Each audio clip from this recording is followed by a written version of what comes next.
오늘 성경 본문 말씀은 고린도전서 1장 10절에서 10절 말씀입니다. 신약 성경 263쪽 고린도 교회에 보낸 사도 바울의 첫 번째 편지 1장 10절 말씀부터입니다. 오늘 본문 말씀을 중심으로 오직 복음을 전하게라는 제목으로 말씀드리겠습니다.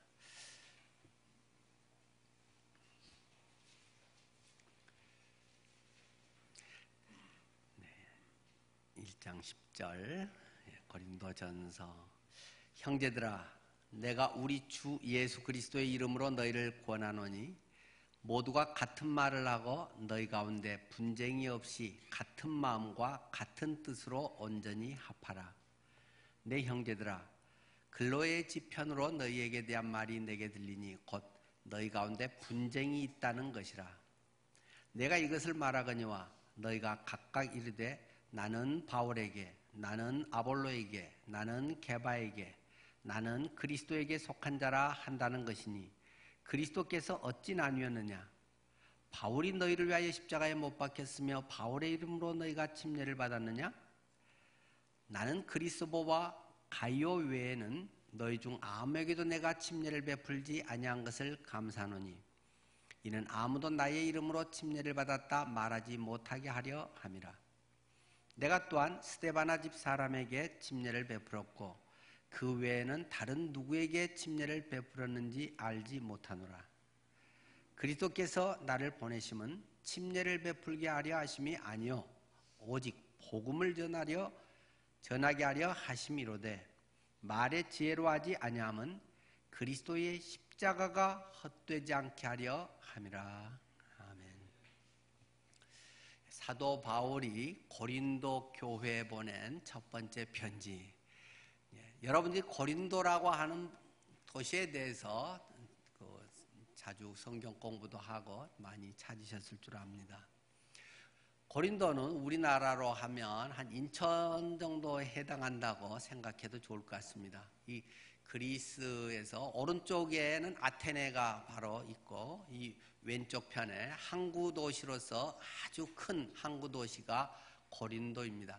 고린도는 세계사에도 아주 많이 나오고 코린트, 건축 양식으로도 대표적인 것이 코린트 양식이 이 고린도식 건축 양식을 코린트식 건축 양식 기둥이 아주 윗부분이 호화롭게 되어 있는 거 있죠. 영어 사전에도 찾아보면 고린도는 또는 호화스러운, 음란한 이런 단어가 영어 사전에 그 고린도에 연결지어서 바로 해설이 붙어 있는 것을 여러분은 잘 아실 것입니다.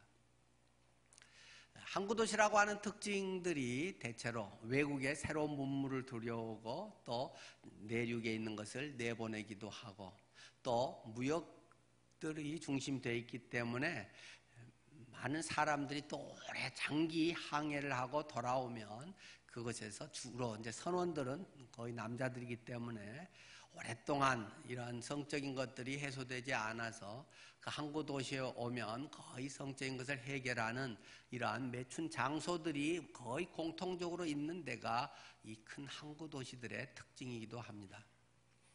그런 점에서 사람들이 개방적이기도 하고 또 도덕 같은 것이 좀 문란한 점들도 있고 그래서 대표적으로 고린도는 아프로디테 신전이라고 하는 것이 고린도에 있었고 거기에는 무려 여자 사제가 2,000명 정도나 되는 큰 신전이 있었던 것이 바로 고린도라고 하는 도시입니다.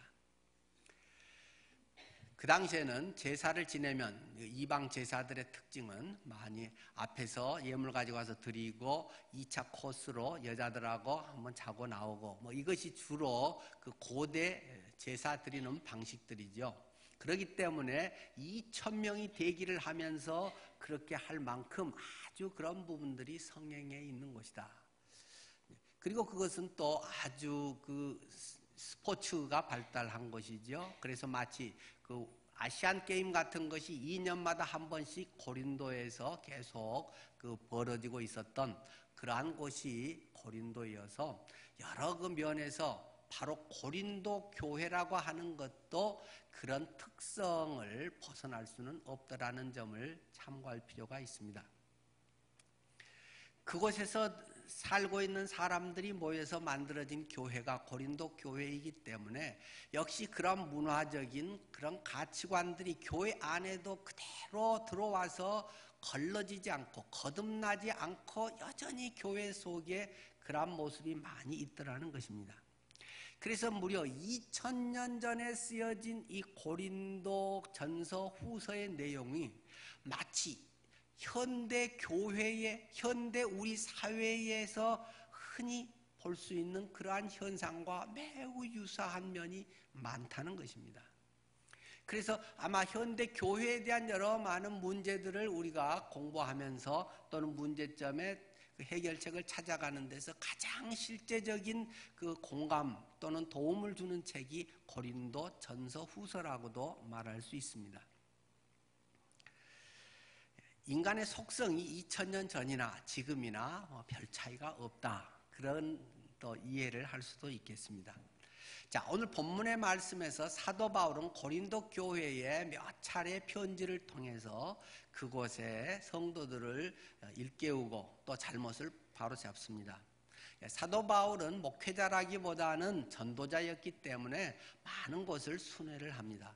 사도 바울이 한 곳에서 제일 오래 눌러앉아서 목회를 한 데가 3년간 목회한 에베소 교회입니다. 두 번째로 오래 한 교회가 1년 반 목회한 고린도 교회입니다.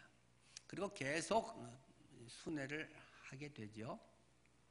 그런데 계속 들리는 소리가 이 고린도 교회에 골치 아픈 일들이 많이 생겼다.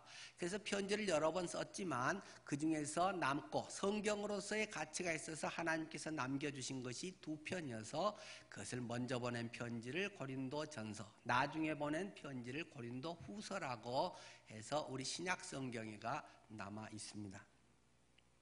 자, 이 고린도 교회에 바울이 편지를 보내면서 맨 첫 번째로 우선 다루고 있는 문제가 오늘 우리가 읽은 성경 본문의 내용입니다. 이 교회에 골치 아픈 문제가 있는데 그 대표적인 첫째 문제가 교회 성도들 사이에 막 파가 갈라져 가지고 교회가 골치 아픈 상황이 됐다는 것입니다.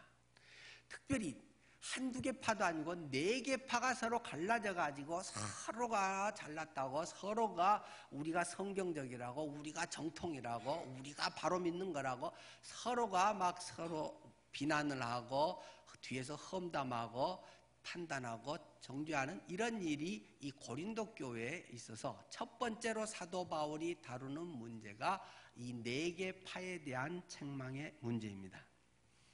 그것은 4개 파가 있었다. 무슨 파가 있었습니까? 아까 읽었던 대로 1장 12절을 보게 되겠습니다. 내가 이것을 말하거니와 너희가 각각 이르되 나는 바울에게. 바울파가 있었다라는 것입니다. 나는 바울 사도가 좋아. 나는 바울 사도를 따를래 하면서 바울을 최고로 지켜 세우면서 교회에 털을 잡고 그곳에서 폼을 재는 사람들이 있더라. 이 바울파라고 하는 것을 쉽게 우리식으로 그냥 이야기를 한다면 교회 창립, 개척파라고 말할 수 있습니다. 우리 교회식으로 하면 거의 우리 교회 나온 지 한 30년 이상쯤 되는 한 25년, 30년 정도 된 이런 분들이 해당될 수 있겠죠. 나는 교회 개척 때부터 있었다. 그리고 아주 초기부터 있었다. 그런 사람들이 정말 얼마나 귀합니까? 그런 분들이 있기 때문에 교회가 세워질 수 있고 교회가 또 계속 세워져 갈 수 있게 되는 것이겠죠. 그러나 약점도 있다는 것입니다. 이 개척파는 자부심이 많습니다. 내가 우리 교회를 세웠어. 그때 우리 교회 어려울 때 내가 금반지를 빼서 그것으로 헌금해서 우리 교회를 이걸 했어. 그때 여기를 내가 이렇게 해서 헌금을 해서 이걸 했어. 내가 이렇게 청소를 해서 했어. 그런 것들에 대한 교회에 사랑하는 마음, 교회에 대한 자부심, 이런 것들이 굉장히 많은 분입니다. 그래서 교회 개척했던 목사님, 그분과의 참 좋았던 관계. 교회가 대체로 제일 분위기 좋은 때가 한 성도가 50명 정도쯤이 가장 50명에서 한 70명 정도가 가장 대표적으로 거의 공통적으로 야, 우리 교회 그때 정말 좋았는데 우리 교회 사랑 많고 우리 교회는 정말 그 가족 그런 모습이었고 하는 게 거의 들어보면 한 50명 전후된 때가 됩니다. 100명이 넘어가면 상당히 분위기가 또 달라집니다. 그때는 모두가 한 가족이었고 모두가 애들 태어나고 뭐 애들 하면 다 소식 알게 되고 누구지 숟가락 숫자가 몇 개인지도 알고 저녁에 그 집 가서 교제하다가 늦게까지 뭐 이야기도 하고 밤새는 줄 모르고 누가 조금 무슨 일만 있으면 전부 달려들어서 그걸 챙기고 다 이런데 보통 가장 적절한 수가 30명에서 한 70명 정도 이 안이 보통 제일 좋다고 이야기를 합니다.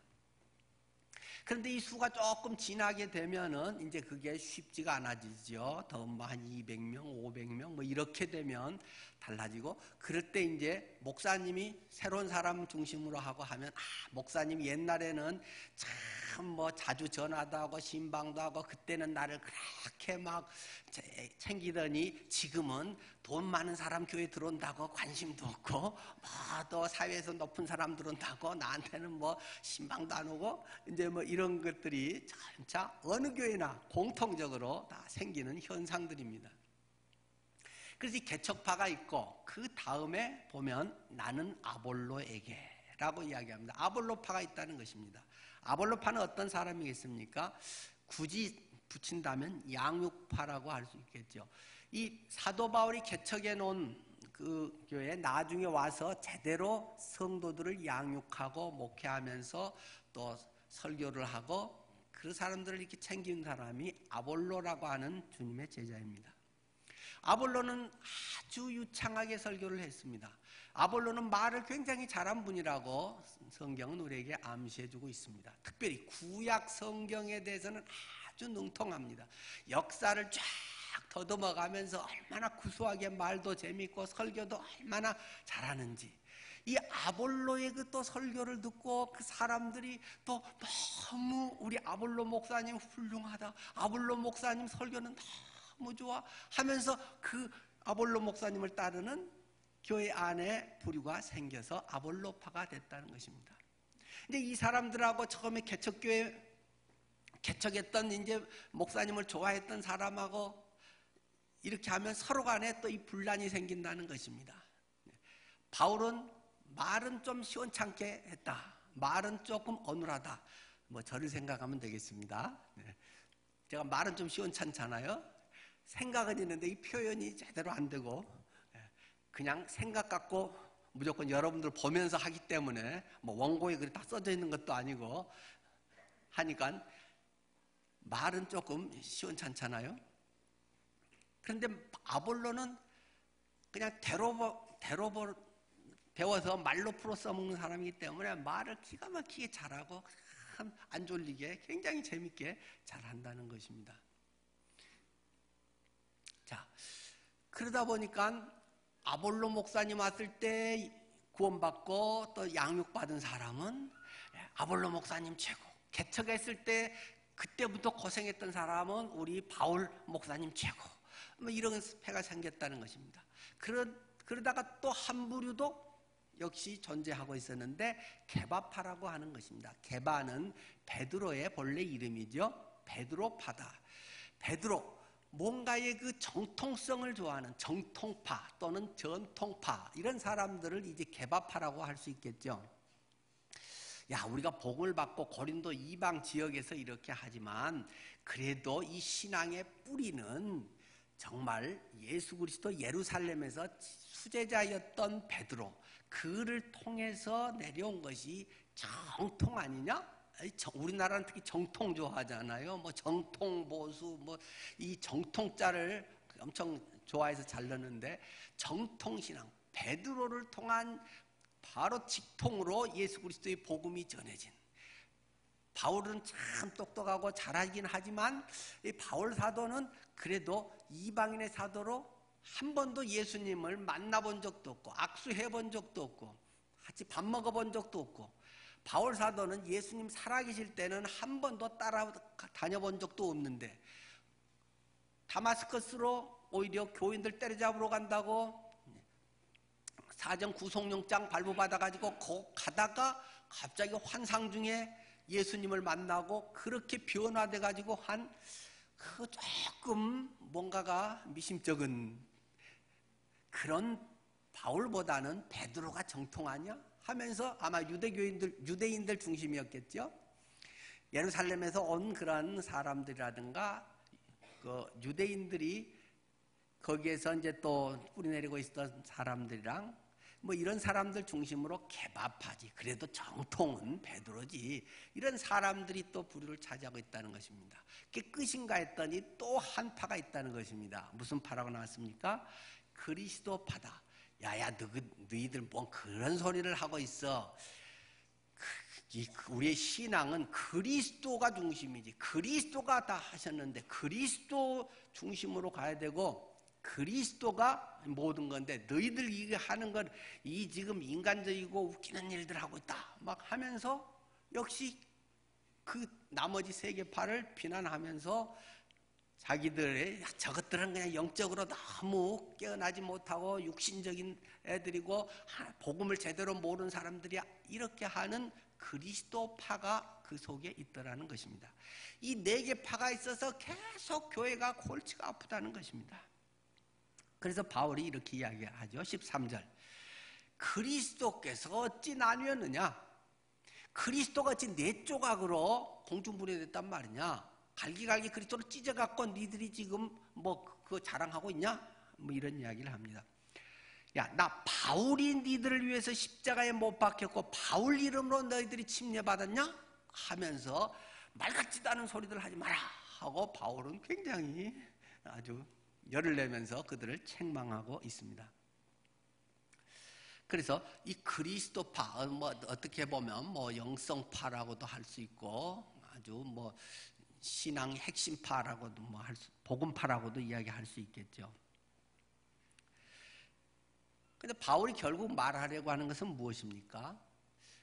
바울은 또 뒤에서 또 이야기를 하지만 나는 심은 사람이다. 나는 개척에서 처음 만들어서 나는 심은 사람이고 아볼로는 물을 주었고 그러나 자라게 하시는 이는 하나님이시니라.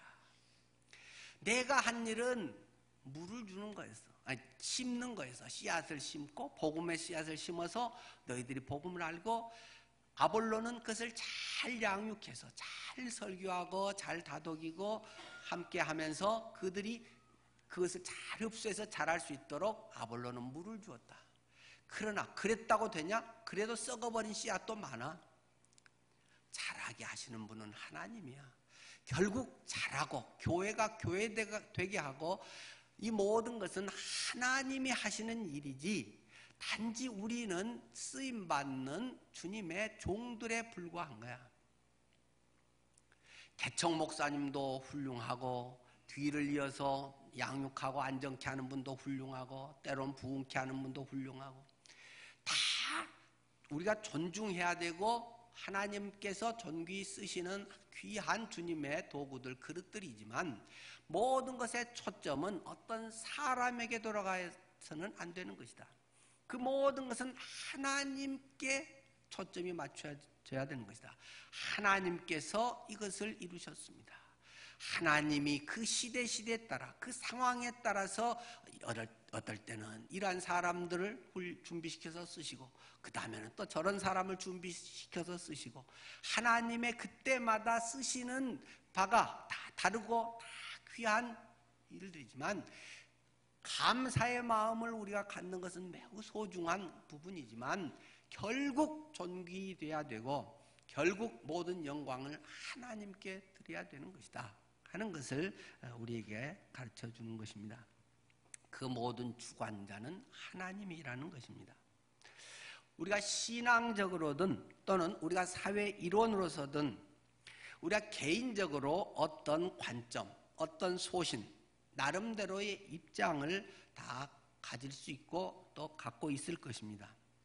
그러나 그러한 것이 교회 안에 그대로 들어와서 교회 안에서 그것이 그대로 나눠져서 그러한 관점들이 계속 주장되는 것은 교회를 망치는 일이라는 것을 성경은 우리에게 가르치고 있습니다.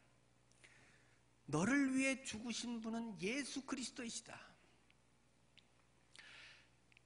교회 중심은 오직 그리스도의 십자가, 부활, 그 생명, 그것에 의해서 모든 것이 되는 것이지 다른 어떤 것을 교회 안에서 내세워서 그것으로 인해서 사람들의 편이 갈라지고 그것으로 성도를 불편하게 하고 서로의 마음의 문을 닫게 하는 일이 있어서는 안 된다 하는 것이 이 바울이 이 교회 안에서의 이러한 문제에서도 초점인 것입니다. 어떤 위인이든 어떤 정치적 인물이 중심이 되거나 어떠한 견해가 중심이 되고 그것이 대립이 되고 다른 사람을 미워하고 다른 사람의 견해가 다르다는 것에 의해서 그 사람을 무시하고 이러한 일이 교회 안에 있어서는 안 된다라는 것을 바울은 강하게 제시를 하고 있는 것입니다. 견해는 다양할 수 있다는 것입니다. 왜냐하면 우리는 다 알 수 없기 때문입니다. 우리가 보는 것은 코끼리의 어떤 한 부분일 가능성이 많지 않겠습니까? 내가 겉으로 그 사람을 알지만 그 사람의 속은 잘 모릅니다. 우리가 누구를 안다고 하는 것, 어떤 것은 일시적인 것이고 어떠면 상황적인 요소도 많고 그런 사람 아닌 줄 알았는데 저렇게 하지, 실망스러운 부분도 왜 없겠습니까? 진리가 아닌 부분들은 늘 가변적인 것입니다. 우리의 삶에서 내가 뭘 알고 내가 이것이 옳다라고 하는 것도 어느 한 순간에 완전히 달라질 수도 있는 것입니다. 전에 그렇게 막 이런 측에서 했던 분이 또 지금 와서 보니까 전혀 반대 측에서 막 하는 것을 보고 야, 저 사람이 저렇게 달라졌나? 하는 것을 우리는 정치 현장에서 얼마든지 보고 있지 않습니까? 뭐가 맞다 틀리다라는 문제보다도 견해와 이러한 우리들의 관점의 문제는 얼마든지 달라질 수도 있고 지금 그 사람이 옳다고 해도 나중에 얼마든지 또 달라질 수도 있는 그러한 부분인 것을 우리는 알고 있습니다. 그렇기 때문에 우리가 그런 것에 휘둘리거나 너무 열 올릴 필요는 없을 것입니다. 여러분께 한번 질문을 드립니다. 이 네 개 파 중에서 그러니까 바울파, 아볼로파, 게바파, 그리스도파, 이 파 중에서 제일 골치 아픈 파는 어느 파일까요? 저는 그리스도파일 것이라고 생각합니다. 왜 그렇습니까? 다른 파는 사람 중심이기 때문에 잘못되었다는 것이 쉽게 발견되어지고 고쳐질 수 있습니다. 바울, 개척한 목사님 정말 훌륭하고 그분이 없었으면 이게 없지. 정말 감사한 분이지. 하지만 그러나 그분이 내가 그분을 수호하고 그분을 경배해야 될 일은 아니지. 금방 성경의 관점에서 판단이 되기 때문에 아볼로든 게바든 그게 문제가 안 됩니다. 근데 그리스도는 신앙의 핵심입니다. 그분이 정말 중심되는 건 맞습니다. 교리적으로도 분명히 맞고 논리적으로도 맞습니다. 그렇기 때문에 이게 잘못되었다거나 문제가 무엇인가를 발견해내기가 참 어려운 것입니다. 틀린 게 빨리 보이면 쉬운 거 아니겠어요? 사람도 그런다고 하지 않습니까? 내가 잘못한 줄 알고 죄인 줄 알고 지은 사람은 회개하고 고치기가 쉽습니다. 그런데 죄인 줄 모르고 그 일을 계속하는 사람은 계속 반복하면서 양심의 가책도 없고 고치기가 아주 어렵습니다. 우리 같은 소시민들은 웬만큼 뭐 이렇게 하면 가슴이 떨리고 죄책감 들고 하지만 저기 어디 먼 방에 갔다 와가지고 막 별이 한 10개씩 붙고 막 이런 분들은 그것을 자랑으로 여깁니다. 누가 하면 야, 너 빵 몇 번 갔다 왔어? 나는 별이 10개야 5개밖에 안 된 게 까불고 있어 꿇어 뭐 이러면서 그것이 막 자랑으로 합니다. 나는 이런 못된 짓도 해봤어. 나는 막 100억도 훔쳐봤어. 그런 걸 자랑으로 알고 그들 사회에서는 그것이 영웅시대입니다. 그렇기 때문에 고치려고 하기보다는 그것으로 두목 역할을 하려고 합니다. 이런 사람들은 아주 골치가 아프죠. 그리스도파라고 하는 것은 아주 맞는 말이고 아주 중요한 것입니다.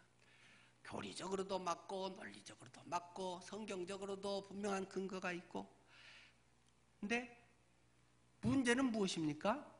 진리의 뿌리를 두면서 남들하고 똑같이 다른 사람을 비난하고 당을 지어서 편짜 먹고 다른 사람을 따돌리고 그 나머지 파들하고 하는 짓거리가 똑같고, 그러니까 더 큰 병이라는 말입니다. 그리스도가 중심이고 바로 그리스도의 생명으로 돼 있으면 그런 사람하고 달라야 되는데, 그런 어떤 육신적인 면들, 인간적인 것들이 똑같으면서도 우리는 그리스도파야. 그리스도가 중심이지 무슨 사람이 중심이요. 아주 복음적이기 때문에 정말 골치 아프다는 사실입니다. 여러분은 성경적이라는 말을 어떻게 이해하십니까? 성경적이라고 하는 말은 매우 중요하고 좋은 말입니다. 이것은 성경적이야. 그러나 성경적이라는 말은 상당히 위험한 말이라는 사실도 기억해야 됩니다. 잘못되면 제일 골치 아픈 게 이 성경적이라고 하는 사람들입니다. 자칫하면 교만하고 남을 정죄하는 바리새인이 되기 십상이기 때문입니다. 잘못돼서 대표적으로 드러나 있는 신천지를 봅시다. 신천지 사람들은 굉장히 성경적입니다. 그분들은 우리보다 공부도 굉장히 많이 합니다. 뭘요? 성경을. 거기는 무슨 예화 딴 것도 별로 없이 그냥 성경 어디 몇 장 몇 절 해서 쫙 성경을 얼마나 많이 철저하게 열심히 가르친지 모릅니다. 복음방에 데리고 와서 이렇게 하다가 나중에는 그 등록금도 내고 또 주민등록등본도 갖다가 내고 자기가 그 등록 신청도 내고 그래가지고 6개월 센터에 들어가서 공부를 합니다. 적어도 일주일에 한 3번 정도씩 하루에 2시간 이상씩을 철저히 공부하고 시험도 보고 그렇게 합니다. 아마 만약에 우리 교회에서도 그렇게 하라고 하면 뭔 교회에서 이렇게 좀 교회가 편하려고 하고 마음에 위안도 없고 교회에 오면 좋을 줄 알았더니 골치 아프게 하냐, 하루에 성경 10장 읽는 것도 지금 힘들어 죽겠는데, 아마 상당수는 막 원망할 것입니다. 근데 그 사람들은 주민등 등본 갖다 내가면서 돈 많이 받으면 도망가니까 또 이제 많이는 안 받지만은 몇만 원씩 받으면서 그렇게 합니다. 그 사람들의 그걸 보면 얼마나 성경적인지 모릅니다. 전부 성경에 몇 장 몇 절 어디에 몇 장 몇 절 무슨 구절 전부 그리 되어 있습니다. 제가 구체적으로 그런 것들을 다 자료들을 갖고 있습니다. 일반 교회에서 그렇게 열심히 성경을 그렇게 많이 한 데를 저는 발견한 적이 아직은 없습니다. 그런데 굉장한 문제가 있습니다. 무엇이 문제입니까? 성경이 본래 말하려고 하는 성경의 원래 정신과 초점을 놔버리고 자기들이 원하려고 하는 것을 성경을 전부 그렇게 꿰가지고 그 목적을 위해서 써먹는다는 것입니다. 성경 한 장이나 앞뒷장을 읽어보면 그런 말 아닌데 그들은 그 어떤 단어가 나오면 여기서 나온 똑같은 단어를 막 묶어가지고 하니까 그것이 굉장히 성경적이고 다 맞는 것처럼 웬만한 실력의 공부를 해가지고 하지 않으면 그것을 알아내기가 어려울 정도로 아주 교묘하고 철저하게 만들어놨습니다. 아주 성경적입니다. 그러나 아주 비성경적입니다. 정신을 왜곡해버리고 결국 가면 이만희가 뭐 말탄 어쩌고 재림 주고 뭐 우리나라가 성지고 뭐 우리나라로 주님이 재림하셔서 어쩌고 전부 이만희를 중심으로 만들어가지고 다 꿰는 완전히 성경을 이용한 사기꾼들입니다. 완전 저는 지난번엔 제비족이라고 표현을 했습니다. 사모님 땡기실까요? 그러면서 제가 가본 적 없습니다. 이제 텔레비에서 봤습니다. 아주 잘해주고 막 필요한 거 이렇게 해주고 뭐 도움이 필요하다면 잘해주고 홀려가지고 싹 나중에는 돈 빼먹고 완전히 인생에 침 빨아먹고 완전히 그렇게 해서 폐가망신 시키는 데가 신천지 같은 놈들입니다. 그런데 그들이 철저하게 쓰는 게 성경입니다. 다른 책 한 권도 추가로 안 합니다. 오직 66권 성경입니다. 그것도 개역 한글판. 개역 한글판에 조금 그 오역이랄까 제대로 안 된 개역 개정판에서 이게 바뀌어버린 게 좀 있거든요. 그러니까 이게 딱 묶어놨는데 이게 좀 틀어지니까 개역 한글판이 진짜 맞다. 그래가지고 거기는 개역 한글판만 쓰거든요. 이런 식으로 자꾸 본질을 틀어뜨리고 철저하게 성경적인 것 같지만 가장 비성경적인 바리새적인 존재가 될 가능성들이 자칫하면 교회 안에 복음적이라고 하는 사람들 속에 얼마든지 생존할 수 있다는 것입니다. 자, 여러분들 한번 보십시다. 예수님께서 이제 공생애를 시작하시고 또 그 40일 금식 기도를 하십니다. 그리고 나서 하신 바로 뒤에 이어지는 사건이 마귀에 이끌려 광야에 가서 40일 금식 기도했다는 내용 아닙니까? 그 공생애에서 금식 기도하고 바로 이어지는 내용이 사탄이 그 예수님을 시험하는 그 세 가지 사건이 마태복음 4장에 나오지 않습니까? 거기에서 마귀는 기가 막히게 성경을 잘한다는 것입니다. 성경 꼭대기에서 뛰어내려봐라 하는 시험을 할 때 마태복음 4장 5절에서 7절 내용이 그렇죠. 마귀는 시편 91편을 인용해서 예수님에게 말합니다. 네가 만일 하나님의 아들이어든 뛰어내리라. 기록되었으되 시편 91편에 그가 너를 위하여 그의 사자들을 명하리니 그들이 손으로 너를 받들어 발이 돌에 부딪히지 않게 하리로다. 자, 뛰어내려봐. 내가 하나님 아들이면 성경에 기록되어 있지 않냐? 성경에 확실하게 기록되기를 너는 털끝 하나도 안 다칠 거야. 코피도 안 나. 그 위에서 떨어져도 묵사발 되지 않아. 슈퍼맨 같이 샥 하고 사뿐히 내려서 와 하나님 아들이구나. 그렇게 될 거야. 성경을 이용해서 말한다는 것입니다. 그때 예수님은 신명기를 인용해서 말씀하시죠. 7절 예수께서 이르시되 또 이르시되 기록되었으되 주 너의 하나님을 시험하지 말라 하였느니라. 주 너의 하나님을 시험하지 말라. 그 한 말로 끝을 내버립니다. 인용한 단어 수는 마귀가 인용한 성경 구절의 단어가 훨씬 많습니다. 그가 너를 위하여 그의 사자들을 명하리니 그들이 손으로 너를 받들어 발이 돌에 부딪히지 않게 하리로다. 훨씬 성경 단어를 많이 인용을 마귀는 하는데 예수님은 주 너의 하나님을 시험하지 마라. 훨씬 짧게 말하면서도 그렇게 제압해버리지 않습니까? 성경 구절은 많이 인용한다고 진리는 아닙니다. 내 마음 속에 정말 주님과의 친밀한 교제가 있는가? 그 말씀이 정말 본뜻, 주님의 정신, 주님의 가슴, 그것이 무엇인가를 아는 게 훨씬 더 중요한 것이지 그 문자 자체에 매어서는 안 된다는 것입니다. 물론 그 자체도 굉장히 정확한 게 중요합니다.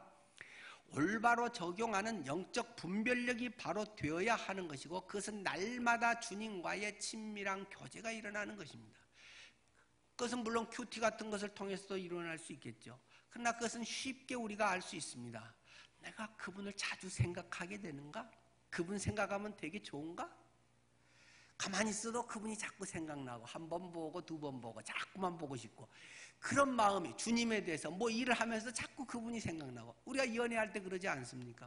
자꾸 그 사람 생각나고 자꾸 전화하고 싶어지고 자꾸 만나고 싶어지고 그런 것은 당연한 속성이라는 것입니다. 주님과의 관계 딱딱한 어떤 이론 그것을 내 머릿속에 어떤 판박이로 받고 있는 것이 아니라 그 말씀이 날마다 살아있게 내 마음에 그리움이 되고 기쁨이 되고 감격이 되고 자꾸 그리워지고 자꾸 이것을 누구하고 나누어주고 싶고 그런 것이 있는가? 그것이 친밀한 교제라는 것입니다. 환경은 굉장히 어려워도 왠지 든든해지고 하나님이 함께 계시다. 주님이가 아시는지 남들은 왜 소금 실없이 웃냐? 믿는 구석이 뭐 있냐? 할지 몰라도 그건 자신이 잘 알 것입니다. 안 그러면 막 핏대 세우고 막 열내가지고, 그것이 성경을 사랑하는 것이 아니라 주님과의 친밀한 교제가 성경이 나와 함께하는 성령의 충만한 삶을 이루어간다는 것입니다. 올해 우리 교회 표가 부활을 믿고 부활을 살라는 거 아닙니까? 부활은 무엇입니까? 새 생명입니다. 예수님은 길이고 진리고 생명이라고 말씀하셨습니다. 과거의 가치관에서 죽고 거듭난 가치관으로 사는 것입니다. 소중하고 또 가치 있게 여기는 것, 기준이 달라졌다는 것입니다. 거듭났는데 가치관이 똑같다? 거짓말입니다. 그 많은 사람들은 거듭났는데 예수님을 모셨는데 나도 옛날같이 아등바등 돈 벌어갖고 어떻게든 남한테 기죽지 않고 떵떵거리고 살고 편안히 잘 먹고 살고 남보다 더 윗자리 살고, 그 가치관은 예수 안 믿어도 모든 인간의 본능적인 모습입니다. 그것은 바위에다가 비비는 사람도 똑같이 내 자식 잘 되게 해주세요, 빨리 다 합격하게 해주세요, 모든 것이 뭐 건강하게 해주세요. 그것은 예수 믿는 사람이든 아니든 똑같은 것입니다. 그건 거듭난 거하고는 별 상관이 없는 것입니다. 보너스로 하나님이 그런 것도 주시지만 그것은 목표일 수가 없습니다. 돈 자체 가치관이 달라지는 것입니다. 돈이 내 자랑이 아닙니다. 성공이 내 자랑이 될 수가 없습니다. 건강하면 건강한 대로 주님의 복음을 위해서 잘할 수도 있고, 아프면 아픈 것이 또 다른 증언으로서 하나님이 그런 가운데도 이렇게 하시구나, 하나님을 드러낼 수 있는 더 좋은 기회가 될 수도 있고, 얼마든지 환경을 뛰어넘어서 그러한 것을 할 수가 있는 것입니다. 그렇기 때문에 기도해서 응답을 받아서 돈이 많아졌어요, 우리 애가 이게 잘 됐어요, 그것은 그냥 그건 간증도 안 하고 인간의 바람의 본능이라는 말입니다. 생각의 기준이 달라졌는가? 가치관이 달라졌는가? 뭐가 정말 귀한 것인가? 뭔가 정말 내 인생을 걸고 그것을 위해서 살아갈 만한 가치 있는 것을 발견하게 되는가? 똑같이 돈을 벌어도 똑같은 월급을 타도 이것을 쓰는 것이 뭘 위해서 어떻게 써야 되는 것인지를 내 속에서 그것이 경험이 되는가? 그리고 그것을 위해서 할 수 있는 범위 안에서 그것을 하고 있는가? 이런 것이 중요한 것이지, 나의 어떤 내 자녀들이 앞으로 내 자녀 고생 안 하고 앞으로 잘 살면 좋겠다, 그건 모든 부모의 그냥 모성애일 뿐입니다. 물론 그것도 필요한 것은 분명하죠. 그러나 그건 거듭난 거하고는 상관이 없는 그냥 그런 인간의 모습이라는 말일 뿐입니다. 옛날에 열내고 투정하고 쫓아다니는 것이 달라져야 되는 것입니다. 옛날에 거기에 혈기 부리고 막 그것이 지상 최대 목표나 된 것처럼 그걸 위해 목숨 바치는 사람이, 바울이 복음을 발견하고 복음에 미친 사람이 됩니다. 복음을 위해서 목숨을 걸게 되는 것입니다. 영혼을 변화시키는 것은 이 복음이다. 인간의 사상도 아니다, 정치적인 견해도 아니다, 어떤 누구가 이 민족을 구원할 것 같지만 대한민국 역사에 말년 좋은 대통령은 단 한 명도 없다. 미래도 보장할 수 없는 것이다.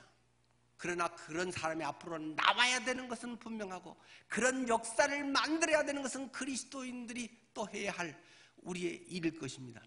하지만 내가 목숨 걸고 거기에 시간, 돈 모두 바쳐가지고 누구를 떠받들어서 된다고 해서 그것 자체가 우리를 역사를 새롭게 하는 건 아니라고 봅니다. 그가 정말 하나님의 사람인가? 그가 정말 복음을 제대로 할 수 있는 사람인가? 복음도 모르는 사람이 무슨 복음을 할 수 있겠어요?